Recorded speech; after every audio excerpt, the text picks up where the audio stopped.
जाबाय आरो बे साथिखान गामिया 2025 मायथाइनि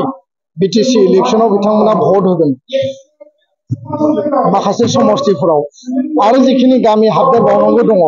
दाख्लैबावै 26 जुनाव गोदान दिल्लीयाव भारतनि नखर बिफाननि जॉइंट सेक्रेटारि नर्थ इस्ट बिथांजों नीरज कुमारजों जोङो मिटिं जादोंमोन ट्राइपार्टाइट रिभिउ बेयाव बुंनानै फैदों आरो फैबाय थानाय समाव खोब गुसुं समनि गेजेराव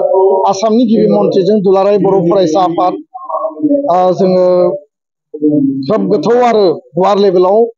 माने आसाम सरकारजों मिटिं जिरायगोन आरो बे जिरायनायनि बेलायाव गोबां माखासे जोंनि इश्यूज जिखिनि प्रब्लेम्स ग्रीभेन्सेस दङ बेयो रिजल्भ जागोन होननानै जोंहा मिजिं दङ आरो बे खामानिखौ लानानै गामि सोदेरनाय आद्रा जिखिनि स्कुल प्रभिन्सियेलाइजेसन मेटार बेखौ लानानै जोङो कन्टिनिउसलि खामानि मावगासिनो गुबुन मोनसे बाथ्रा आं बुंनो नागिरदों जे दुलाराय बर' फरायसा आफादा फैबाय थानाय 10 जुलाइआव 10 जुलाइ बेलासिनि 3टा बाजियाव सारा आसाम नाङै सब डिविजन और डिस्ट्रिक्ट हेडक्वार्टाराव 1000 माने मिनिमाम 1000 बर'नि गामसा माने नोङो बर'नि दखना आर'नाइ लानानै आरो एबसुनि फ्लेग लानानै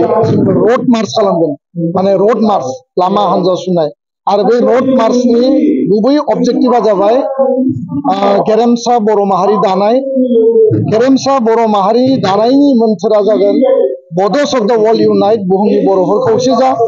थां आरो थांनानै थानो हो लिभ एन्ड लेट लिभ आरो बे रोड मार्चनि गेजेरजों जोङो खेबसे बर' माहारिनि जि थामोनथा जोंनि जि रैखाथि आरो जोंनि जि स्ट्रेंथ बर' हारिनि दुलाराय बर' फरायसा आफादनि जि बड'फानि आदर्शजों गेरेमसा बर' माहारि दानाय बेयाव बयखौबो जोङो हांख्रायनानै जोङो खौसे हाबा मावलांनायनि जि मोन्थोर आरो जि मेसेजखौ जों होगोन आरो बे हाबाफारियाव दुलाराय बर' फरायसा आफादनि आथिखालनि बिबानगिरिनि अनगायै जेसेबां आगुनि बिबानगिरि दैदेनगिरिफोर दङ बयखौबो हांख्रायनानै बे रोड मार्चआव उइथ फुल डिसिप्लिन आरो आब्रुथि आरो नेमखान्थि आरो मोनसे डिसिप्लिननि गेजेरजों जोङो बे रोड मार्चखौ खालामगोन आरो बे रोड मार्चआ जोबोद नायनो गोनां